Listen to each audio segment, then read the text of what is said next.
Water levels are falling at the Hermitage Dam in St. Andrew, but the National Water Commission (NWC) says residents and businesses in Kingston should not worry that it will mean additional lockups are imminent. But what does the dam look like now? TVJ Shamela Pullen visited the area today and now reports. Cows grazing in an area where water would normally be in the Hermitage Dam.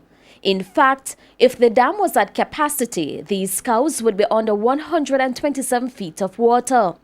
To illustrate, we went through our archives and found this 2-year-old video which shows what the dam looks like when it is at capacity. But now it's just a third of what it can hold. The water level here at the Hermitage Dam is rapidly decreasing. It used to be as high as this wall here beside me. The Hermitage Dam supplies most of the homes and businesses in the corporate area. It is the largest water supply system in the island.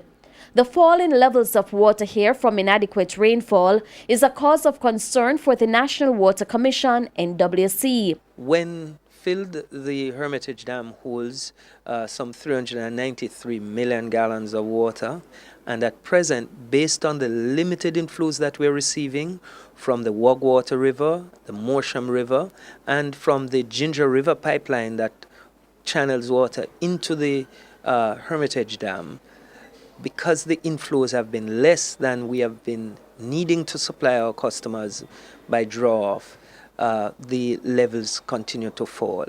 It is not the lowest the dam has been. In the 2014 drought, water levels at Hermitage fell to 14%.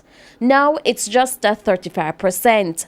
But for weeks now, the NWC has been restricting supplies at nights in the corporate area. Mr. Buchanan, however, says those restrictions will not be intensified as short-term measures are sought to deal with the drought conditions, including the trucking of water. We are also putting in place measures to take water from those systems that are least impacted by the drought and use that to augment the supplies in areas that are worst impacted. We also are taking measures to bring into operation water supply sources that were out of operation. Long term, the NWC says it will roll out its plan to take more water from the Rio Cobre in St. Catherine to satisfy demand in the country's capital.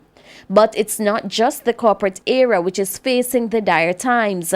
The NWC says it's struggling to maintain supplies in other parishes as the unrelenting drought brings flowing rivers to little more than a trickle. At the moment, about 20% of our 450 water supply systems are currently being affected by drought conditions. This 20% turns out to be just about 80 different water supply systems. These are mainly systems served by small surface sources, springs mainly, that are being affected. Shamela Pullen, TVJ News.